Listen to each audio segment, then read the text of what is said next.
प्रचुर जो रूपम का भाई है, is a good blogger and मैं आप लोगों को कहूंगी कि रिक्वेस्ट करूंगी कि बच्चे का ब्लॉग देखते रहिए, very progressive and he is doing really nice. তো হেল্ল' ওৱান, আজি নতুন ভিডিঅ' এটা লৈ পেলাই আকৌ আহিছোঁ মাঘ বিহুৰ দিনাখন। তো মাঘ বিহুৰ দিনাখন কি হ'ল, আমাৰ ঘৰত নতুনকৈ নহয়, গেষ্ট আহিব, স্পেচিয়েল গেষ্ট আহিব। তো সেইকাৰণে ভাল লাগিছে, বিহুৰ দিনাখনে আহিব যেতিয়া। তো আপোনালোকক কম কোন আহিব, বলক ভিডিঅ'টো চাই থাকক, আৰু বহুত কাম আছে এতিয়া নাপায়।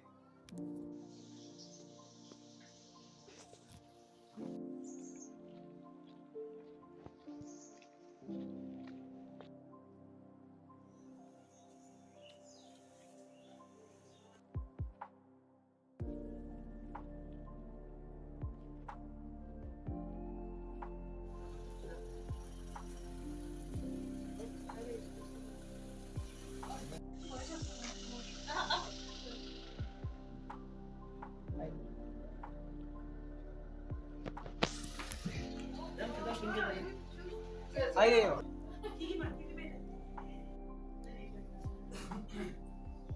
डुगरी में बंगाली चलते हैं, डुगरी में बंगाली बोल के बंगाली को क्या आती है मुझे।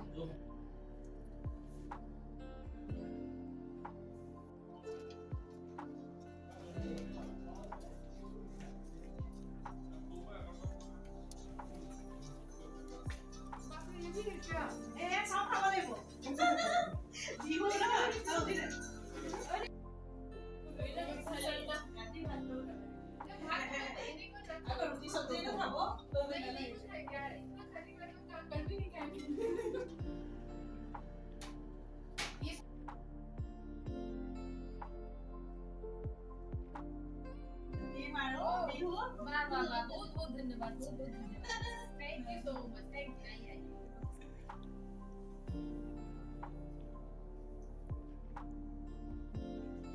इस आधा सम्मान लोगों को अच्छा हो गया।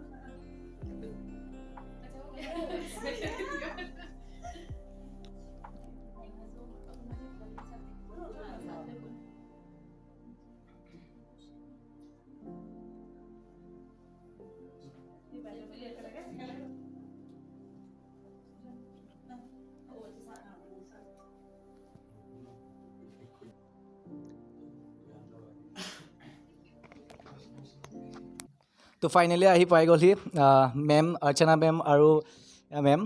তো মেমহঁতে বিহুৰ দিনাখন আহি পেলাই বহুত ভাল লাগিল, thanks ma'am. Thank you so much. তো মেমহঁতে শুনামতে ফেশ্বন ডিজাইনিং কৰে আৰু দিদিয়ে কৰে। তো মেম ফেশ্বন ডিজাইনিংৰ ওপৰত কিবা এটা কৈ দিব। ওকে সো মই অসমীয়া ভাল করে না ক'ব নোৱাৰোঁ, तो मैं हिंदी ते कोई आसूँ। एक्चुअली मैंने 2 इयर्स पहले फ़ैशन का एक पीजी कोर्स किया दिल्ली में जाके। रीज़न क्या था? रीज़न था असम इसलिए रीज़न था क्योंकि जब मैं कोर्स करने के पहले असम में थी तो मैंने यहाँ देखा घर घर में जो कपड़े बिनने का रिवाज है। I was really inspired to see that pattern, that tradition. तो मैंने सोचा कि यहाँ मेखला चादर में जो डिज़ाइंस यूज़ होता है वो सिर्फ असम तक रह गया, इसको बाहर ले जाना है। और इसके लिए मैंने सोचा कि बिज़नेस सिर्फ नहीं करना है, खुद पढ़ना है। तो I did a fashion PG course in fashion. उसके बाद मैंने आके यहाँ पे अपना जस्ट 2 महीने हुए अपना फैशन ब्रांड स्टार्ट किया है, नाम है परियाद, लेबल परियाद। तो उससे अभी हम लोग क्या कोशिश कर रहे हैं, जो मेखला चादर के जो एसमीज डिज़ाइंस हैं, मोटिव्स हैं, उनको कॉन्टेम्प्रेरी लुक देने की कोशिश कर रहे हैं। This is all about my fashion label. And हमारे 2 क्लस्टर ऑफ वीवर्स हैं, रहा में है और जाजोरी में है, वो लोग हमारा काम करते हैं। इससे एम्प्लॉयमेंट जनरेशन भी होता है क्योंकि जो औरतें हैं घर पे रहती हैं, उनसे हम लूम पे काम देते हैं उन्हें, वो करती हैं, मैं उन्हें पे करती हूँ। तो इससे वो भी बहुत खुश रहती हैं, हम एक साथ मिलकर काम करते हैं। Yes, that's all. বহুত ষ্টুডেণ্টছ যদি এতিয়া কয় ঘৰত যে ফেশ্বন ডিজাইনিং শিকিম, কিন্তু নিদিয়ে ঘৰৰ পৰা পাৰ্মিশ্যন পটককৈ। তো ডক্টৰ, ইঞ্জিনিয়াৰিং এইখিনিতে থাকে, লিমিটেড থাকে বস্তুবিলাক। তো আপুনি এইটো Yes, yes, very true, very true. And thank you for this question, you can say. Actually क्या होता है कि मैं बता रही हूँ आपको, जब मैं 12th मैंने पास किया था तो मैं फ़ैशन डिज़ाइनिंग पढ़ना चाहती थी। मैंने अपने घर में बोला था, लेकिन because of this thought only, because मेरा घर रहा है, पेरेंट्स बहुत ही प्रोग्रेसिव थे, लेकिन डिज़ाइनिंग या ये सारे जो फ़ैशन डिज़ाइनिंग या इंटीरियर डिज़ाइनिंग, इनको प्रोफेशनल कोर्सेज़ की तरह तभी बाहर नहीं आए थे। तो मेरे घर से भी ये हुआ कि नहीं नहीं, वो कन्वेंशनल जो थॉट है, कन्वेंशनल जो कोर्सेज़ हैं, मेडिकल, इंजीनियरिंग, प्रोफेसर, टीचर्स, और इधर दी साइड, और या फिर कॉम्पिटिटिव एग्जामिनेशन, ऐसे ही सोचते थे। तो आज भी ये चीज़ है, बहुत सारे फैमिलीज़ में है कि वो कंसीडर नहीं करते हैं। रीज़न सिर्फ ये है कि बाहर आगे उनको जाके बहुत बड़ा इसका फ्यूचर नहीं दिखाई देता है, या फिर हम सुनते आ रहे हैं कि वो डॉक्टर है, वो इंजीनियर है, वो मेडिकल स्टाफ है, या फिर any other professional courses teacher है, तो हमें लगता है कि वो बेटर ऑप्शन है फ्यूचर का, करियर का। लेकिन ऐसा नहीं होता है। मैंने डिज़ाइनिंग पढ़ने के बाद रियलाइज़ किया, एंड ड्यूरिंग द कोर्स भी रियलाइज़ किया कि डिज़ाइनिंग पढ़ के there are lot of opportunity. तो इसलिए मैं रिक्वेस्ट करना चाहती हूँ उन लोगों को कि अननेसेसरी किसी और कोर्स में अपने बच्चे को भेजने के बदले, जहाँ पे वो अच्छा परफॉर्म ना कर सके, प्लीज़ उन्हें वो फॉलो करने दीजिए जो उनका पैशन हो। तो there are a lot of opportunities in these fields also, बहुत ज़्यादा। इनफैक्ट मुझे तो लगता है कि वो जो इतना ज़्यादा संख्या में लोग इंजीनियर्स बन के और अदर लाइक प्रोफेशनल कोर्सेज के लिए जाते हैं, उनसे कहीं ज़्यादा अपॉर्चुनिटीज़ डिज़ाइनिंग में है। अगर आपके अंदर ये स्किल और क्रिएटिविटी है, आपको कोई रोक नहीं सकता है। यस। মেম তো মেমৰ এটা এন জি অ' আছে, তো এই দাদাসকল গোটেই এন জি অ'ৰ মানুহ হয়, তো মোৰ দাদাও আছে। তো মেম এন জি অ'ৰ কি আছে আপোনালোকৰ স্কোপ এইটো লৈ পেলাই? या आज मैं आई हूँ यहाँ पे रूपम के घर में। दिस इज़ रूपम्स हाउस, एंड ये प्रचुर्य रूपम का भाई है, is a good blogger. And मैं आप लोगों को कहूँगी कि रिक्वेस्ट करूँगी कि बच्चे का ब्लॉग देखते रहिए, is very progressive and he is doing really nice. तो रूपम हमारे एनजीओ में है। What is that? तो एनजीओ का नाम है परिकल्पना, और हम असम में, हमारे भी 6 ब्रांचेज हैं, हम डिफरेंट डिस्ट्रिक्ट्स में चैरिटी वर्क कर रहे हैं। It's a centre based, like Delhi based public charitable trust.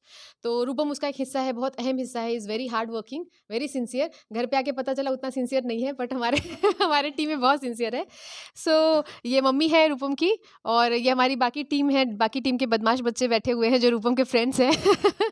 आज इन्होंने हमें भोगाली बिहू पे घर पे इनवाइट किया था भोग करने के लिए। तो हमने इतना ज़्यादा भोग कर लिया है कि अभी मुझे दूसरे घरों पे जाना है और बिल्कुल पेट में जगह नहीं है। सो येस, ऑल अबाउट परिकल्पना is like I am very happy कि हमारा एक ग्रुप है ऐसा जिससे हम असम में चैरिटी वर्क कर रहे हैं। और सबसे अच्छी बात यह है कि जिस प्यार से इन लोगों ने एक्सेप्ट किया है इस ऑर्गेनाइजेशन को, और जितने मन से काम करते हैं, जिससे हम दूसरों की मदद कर सकते हैं, वो एक बहुत अच्छी फीलिंग है। सोशल वर्क हमेशा कहती हूँ हम तभी कर सकते हैं जब हमारे अंदर से वो बात आए, और काम करते करते वो चीज़ें जिनके अंदर थी उन्होंने किया, जिनके अंदर नहीं थी उनके अंदर जगाया। So I am really I feel fortunate कि मेरे साथ इतनी अच्छी टीम है, और हम जहाँ भी ज़रूरत हो सोसाइटी में कभी पीछे नहीं हटेंगे। मैं एक्सपैंड करने की कोशिश कर रही हूँ with the help of these members, and I really feel fortunate कि हमारे साथ ऐसे लोग जुड़े हुए हैं। एंड ये सोसाइटी में जब भी ज़रूरत हो हम कभी भी पीछे नहीं हटेंगे। Thank you ma'am. Thank you so much. कितना बोल